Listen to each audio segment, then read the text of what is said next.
एक गांव में बबलू और गुड्डू नाम के दो सगे भाई रहा करते थे। बबलू गुड्डू से 10 साल छोटा था। बचपन में ही माँ बाप के गुजर जाने की वजह से गुड्डू ने ही बबलू की परवरिश की थी। कुछ सालों पहले एक सड़क हादसे में गुड्डू अपनी एक टांग गंवा चुका था। वह अपाहिज हो गया था, लेकिन अपाहिज होने के बाद भी वह घर का खर्चा चलाता था, क्योंकि बबलू एक आलसी लकड़हारा था। आज भी दोपहर के 12 बज चुके थे, मगर बबलू सोकर नहीं उठा। उसे दोपहर तक सोता देख गुड्डू गुस्से से बोला, अरे उठ जा छोटे भाई, और कितनी देर तक सोएगा? सूरज सर पर आ गया है, कब जाएगा तू काम पर? गुड्डू की बात सुनकर बबलू अंगड़ाई लेता हुआ उठकर बोला, क्या भैया, तुम तो सुबह सुबह आराम भी नहीं करने देते। दोपहर के वक्त को तू सुबह का वक्त बोलता है। मैंने तेरे लिए जो नाश्ता बनाया था वो भी ठंडा हो चुका है। अब मैं दोपहर का खाना बनाने की तैयारी कर रहा हूँ, मगर तेरी नींद है जो पूरे होने का नाम ही नहीं ले रही। क्या आप दोपहर का खाना बनाने की तैयारी कर रहे हैं? मुझे तो वक्त का पता ही नहीं चला। गुड्डू खांसते हुए बोला, बबलू, सारे गांव में तू आलसी बन के नाम से मशहूर है। जब भी कोई मुझसे तेरी बुराई करता है तो मुझे बहुत बुरा लगता है। अगर उस सड़क हादसे ने मुझे अपाहिज नहीं बनाया होता तो मैं तुझसे कभी भी काम करने के लिए नहीं कहता। लेकिन सच तो यह है बबलू कि अब मुझसे हम दोनों का खर्चा बहुत मुश्किल से उठाया जाता है, और कई दिन से यह खांसी भी मुझे तंग कर रही है। क्या भैया, सीधे सीधे ये क्यों नहीं कहते कि आप मुझसे तंग आ गए हो? ऐसी बात नहीं है बबलू, मैं चाहता हूं तू मेहनती बन जाए, ताकि तेरे लिए कोई अच्छी सी लड़की देखकर तेरी शादी कराई जा सके। अब तू जल्दी से नाश्ता कर ले। बबलू नाश्ता करके अपनी कुल्हाड़ी लेकर जंगलों की ओर चल दिया। वह अपने घर से कुछ ही दूर चला था कि तभी गांव के सुखिया चाचा उसका मजाक उड़ाते हुए बोले, क्या बात है बबलू, तू फिर से इतनी जल्दी उठ गया? अरे इतनी सुबह सुबह अगर काम पर जाएगा तो बीमार पड़ जाएगा भाई, है? अरे तुमको क्या सुखिया चाचा, मैं जल्दी उठूं या देरी से, मेरी मर्जी। बबलू की बात सुनकर सुखिया के चेहरे पर गुस्सा झलकने लगा। क्या बोला? जब तेरी मर्जी होगी तब तू सोकर उठेगा? बेशर्म, शर्म तो तुझे आती नहीं है। इतना बड़ा हट्टा कट्टा हो गया है। तेरा अपाहिज भाई दूसरों की गुलामी कर अपना और तेरा पेट भरता है, और तू दिन भर घोड़ों की तरह सोया रहता है। सुखिया की बात सुनकर बबलू के चेहरे पर भी क्रोध झलकने लगा। वह तेज कदमों से जंगलों की ओर चला गया और एक पेड़ के पास जाकर गुस्से से अपने आप से बोला, ये गांव के लोग अपने आप को पता नहीं क्या समझते हैं। जरा जरा से मेहनती क्या हो गए, मेरा मजाक उड़ाने में कोई कसर नहीं छोड़ते। आज मैं इतनी लकड़ियां काटूंगा कि सबके मुंह बंद हो जाएंगे। इतना कहकर बबलू अपनी कुल्हाड़ी से लकड़ियां काटने लगा, मगर मुश्किल से उसने थोड़ी सी लकड़ियां काटी होंगी कि उसे थकान महसूस होने लगती है, और वह अपने माथे का पसीना पोंछता हुआ बोला, आज थोड़ी गर्मी भी ज्यादा लग रही है और थकान भी लग रही है। एक काम करता हूँ, सो जाता हूँ। बबलू एक पेड़ के नीचे आराम से खर्राटे लेकर सोने लगा। तभी किसी ने उसे उठा दिया। बबलू अंगड़ाई लेता हुआ उठकर बोला, कौन है भाई जिसने मुझे इतनी अच्छी नींद से जगा दिया? कितना अच्छा सपना देख रहा था कि मैं एक महल में बैठकर अच्छा भोजन कर रहा हूँ। यह कहकर बबलू इधर उधर देखने लगा। उसने देखा कि उसके सामने एक साधु खड़ा हुआ उसे क्रोधित भरी नजरों से देख रहा था। यहाँ पर मेहनत करने की बजाय तू आराम से सो रहा है। तुझे ऐसा करते हुए मैं काफी दिन से देख रहा हूँ। मैं तुझे चेतावनी देने आया हूँ, सुधर जा, मुसीबत तेरे सर पर खड़ी है। कैसी मुसीबत बाबा? जाओ, जाकर मुझे सोने दो। मैंने अपने जीवन में तेरे जैसा आलसी लकड़हारा नहीं देखा। लकड़ियां काटने की बजाय तू सो जाता है। अरे बाबा, आज मेरी कुल्हाड़ी खराब हो गई है, इस वजह से मैं सो गया।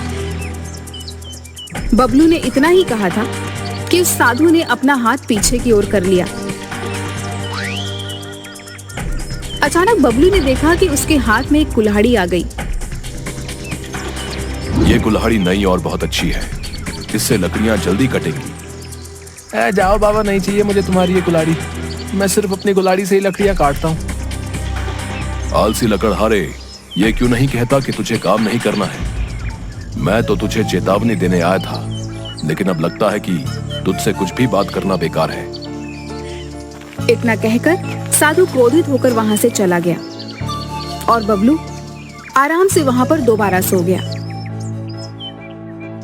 शाम को बबलू कुछ लकड़ियां लेकर अपने घर की ओर आ गया। इतनी कम लकड़ियों को देखकर गुड्डू बोला, ये क्या बबलू, आज फिर इतनी कम लकड़ियां? भैया वो कुल्हाड़ी की धार कम हो गई थी। बबलू तू रोज कोई ना कोई बहाना बनाता है, भला इतनी कम लकड़ियों से गुजारा कैसे चलेगा? कोई बात नहीं भैया, कल ज्यादा लकड़ियां काट लूंगा। इतना कहकर बबलू अंदर चला गया और खाना खाकर सो गया।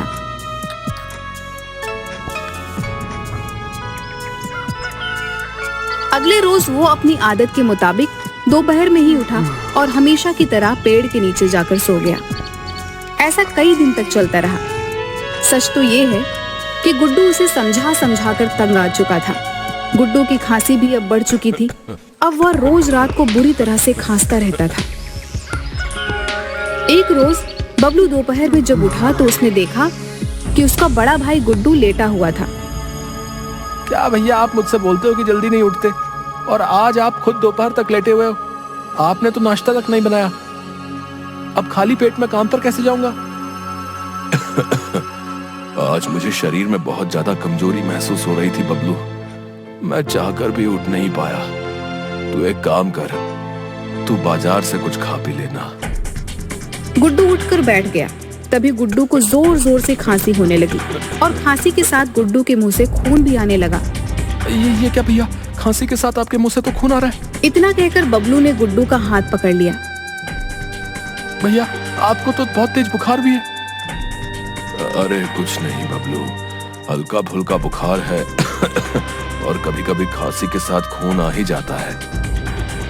नहीं भैया, आप चलिए मेरे साथ, मैं आपको अभी और इसी वक्त डॉक्टर के यहाँ ले चलता हूँ।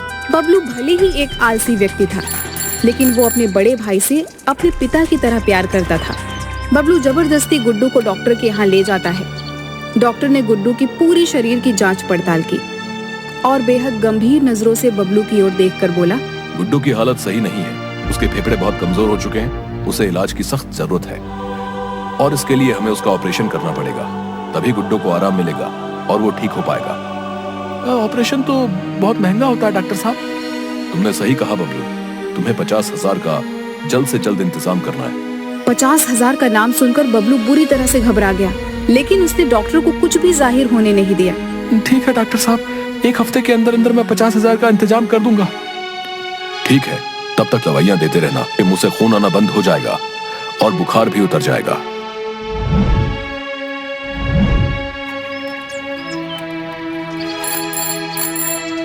बबलू गुड्डू को घर ले आया। अब उसे अपने आलस बनने पर बहुत गुस्सा आ रहा था। वह किसी भी कीमत पर अपने पिता जैसे बड़े भाई को खोना नहीं चाहता था। अगले दिन बबलू सुबह सुबह उठकर मुखिया के पास चला गया। बबलू को देखकर मुखिया मूंछों पर ताव देता हुआ मुस्कुराते हुए बोला, क्या बात है बबलू, आज सुबह सुबह मेरे घर का रास्ता कैसे भूल गया तू? आज तो तू सुबह 6 बजे ही उठ गया। मुखिया जी, मेरे बड़े भाई की तबीयत बहुत खराब है। तो इसका मतलब तू मुझसे पैसे उधार मांगने आया है? मुखिया जी, आपने बिल्कुल सही कहा। मुझे 50,000 की सख्त जरूरत है। उसके बदले आप मुझसे जो भी काम करवाओगे मैं मेहनत से करूंगा और जल्द से जल्द आपके पैसे कटवा दूंगा। तेरा दिमाग तो ठीक है, तुझसे लकड़ियां तो ठीक से काटी नहीं जाती। मेहनत का काम क्या खाक करेगा? और वैसे भी ये तो एक दिन होना ही था। बेचारा गुड्डू मेहनत कर करके तुझे पाल पोस कर बड़ा कर रहा था और खुद बीमार होकर घर पर बैठ गया। मुखिया ने बबलू को पैसे और काम देने से साफ इनकार कर दिया। थक हार कर बबलू सुखिया चाचा के पास पहुंचा। सुखिया के पास बहुत खेती थी। बबलू को देखकर सुखिया बोला, क्या बात है बबलू, आज तो बहुत जल्दी उठ गया। पूरे गांव में मिठाई बंटवा दूं क्या? सुखिया चाचा, मेरे भाई की तबीयत ठीक नहीं है। डॉक्टर ने ऑपरेशन बताया है। मुझे 50,000 की सख्त जरूरत है। आप मुझे पैसे दे दो और उसके बदले आप जितने साल मुझसे अपने खेतों में काम करवाना चाहते हैं मैं करने को तैयार हूँ।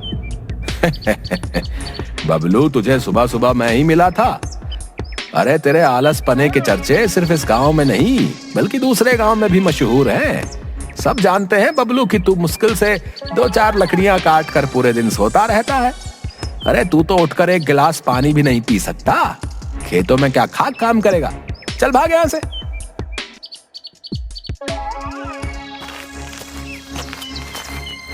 बबलू रोता हुआ उदास अपनी कुल्हाड़ी लेकर जंगल की ओर चला आया और एक पेड़ के पास जाकर लकड़ियां काटने लगा। बबलू ने 3 घंटे बगैर रुके लगातार लकड़ियां काटी और अपने आप से रोते हुए बोला, अब मैं क्या करूं? अगर मैं सारा दिन मेहनत से काम करता रहूं तब भी मैं 50,000 रुपए नहीं जोड़ पाऊंगा। मैं अपने भाई का ऑपरेशन कैसे करवा पाऊंगा? काश मैं आलसी नहीं होता तो आज मुझे किसी के सामने हाथ फैलाने की जरूरत नहीं पड़ती। भैया सही कहते थे कि मेरा ये आलसीपन मुझे एक दिन बहुत बड़ी मुसीबत में फंसवाएगा। तभी उसके कानों में उसी साधु की आवाज टकराई।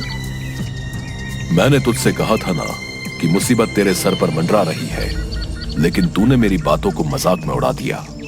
बबलू ने देखा कि उसके सामने वही साधु खड़ा हुआ था जो कुछ समय पहले उसे चेतावनी देकर गया था। आपने सही कहा था पापा, मैं वाकई बहुत बड़ी मुसीबत में फंस गया हूँ। मेरे भैया की तबीयत सही नहीं है। डॉक्टर ने 50,000 का इंतजाम करने को बोला है। मैंने हर गांव में हर किसी से मदद मांगी, मगर सबने मेरी मदद करने से साफ इनकार कर दिया। इस दुनिया में कोई किसी की बेवजह मदद नहीं करता बबलू। उन्होंने तेरी मदद इस वजह से नहीं की क्योंकि तू एक आलसी व्यक्ति है। उनको डर है कि कहीं उनके पैसे फंस ना जाएं। अब तू अगर किसी के सामने मेहनत की बात करेगा तो लोग तो तेरा मजाक उड़ाएंगे ही ना। आपने बिल्कुल सही कहा बाबा, लेकिन अब मैं क्या करूं? मैं वाकई अब अंदर से बदल गया हूं। मैं अपने भैया को बहुत चाहता हूं। उन्होंने मुझे कभी भी माँ और पिताजी की कमी महसूस नहीं होने दी। और मैं कितना निकम्मा भाई हूं जो अपने भाई का इलाज तक नहीं करा सकता। इतना कहकर रोते हुए बबलू फिर से लकड़ियां काटने लगा। साधु ने देखा कि बबलू अच्छी खासी लकड़ियां काट चुका था। साधु के होठों पर एक रहस्यपूर्ण मुस्कुराहट आ गई। उसने अपना हाथ पीछे किया और उसके हाथ में एक कुल्हाड़ी आ गई। ये ले, इससे लकड़ियां काट। क्या फर्क पड़ता है? क्या फर्क पड़ता है ये तुझे कुछ समय बाद समझ आएगा। बबलू ने वो कुल्हाड़ी उस साधु के हाथ से ले ली और साधु मुस्कुराते हुए वहां से चला गया। बबलू उस कुल्हाड़ी से लकड़ियां काटने लगा, मगर बबलू ने देखा कि वह कुल्हाड़ी हल्के से प्रहार से ही लकड़ी को चीर के रख देती थी। अरे वाह, ये कुल्हाड़ी तो कमाल है। मेरे इतने धीरे से मारने पर भी लकड़ी के 2 टुकड़े कर दिए।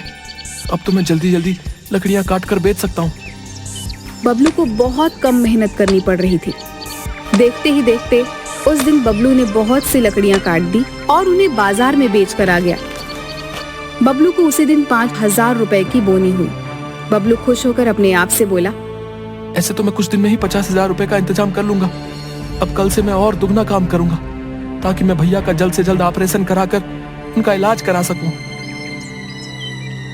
अगले दिन बबलू सुबह 5 बजे ही जंगल पहुंच गया। आज से मैं सुबह सुबह ही सूखे हुए पेड़ ढूंढकर लकड़ियां काटना शुरू कर दूंगा।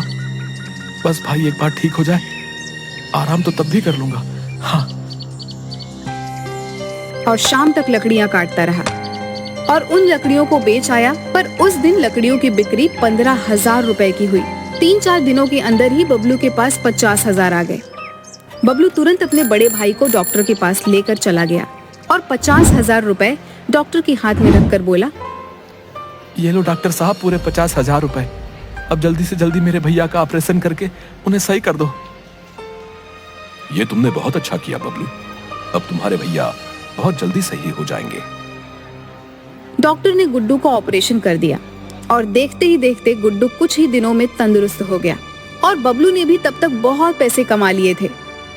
मेरे भाई की मेहनत और कमाई से आज मैं ठीक हुआ हूँ। इससे ज्यादा खुशी मुझे कभी नहीं मिल सकती भाई, धन्यवाद। ये कैसी बातें कर रहे हैं भैया आप? ये तो मेरा सौभाग्य है कि मैं आपके काम आ सका और आपके साथ से ही ये संभव हुआ है जो मुझ जैसा आलसी इंसान काम करने लगा। मेरे भाई, अब तुम मेहनती हो गए हो। शहर में एक अच्छी सी दुकान देखकर वहां अपना फर्नीचर का काम जमा लो, जैसा आप कहो भैया। अब उसने शहर में एक फर्नीचर की दुकान भी खोल ली थी, लेकिन वह अभी भी रोज लकड़ियां काटने जाता था। एक रोज वह लकड़ियां काट रहा था कि तभी वह साधु वहां पर आ गया। उस साधु को देखकर बबलू उसके पैरों पर गिरकर बोला, ये आपकी उस कुल्हाड़ी का ही चमत्कार था साधु महाराज कि मेरे घर के हालात सही हो गए। मेरे भैया का ऑपरेशन हो गया और मैंने अब शहर में लकड़ी के फर्नीचर की दुकान भी कर ली है। ये सब इस कुल्हाड़ी का कमाल नहीं है बबलू। इस कुल्हाड़ी की तो खासियत बस ये है कि ये बहुत कम समय में लकड़ी को चीर देती है। ये सब तो तुम्हारी मेहनत और लगन का कमाल है। आलसी आदमी के हाथ में तुम चाहे जितनी भी दौलत दे दो, वो उसे कुछ ही दिनों में लुटा देगा। अगर तुम पहले की तरह आलसी होते तो यकीन मानो ये कुल्हाड़ी भी तुम्हारे किसी काम की नहीं हो। ये लो बाबा अपनी कुल्हाड़ी, अब मुझे इसकी कोई जरूरत नहीं। मैं समझ गया, मेहनत ही सफलता की कुंजी है। बबलू की बात पर साधु मुस्कुराते हुए वहां से चला गया। अब बबलू बहुत ज्यादा मेहनती है। आज बबलू अपनी मेहनत के दम पर एक सफल व्यापारी बन चुका है।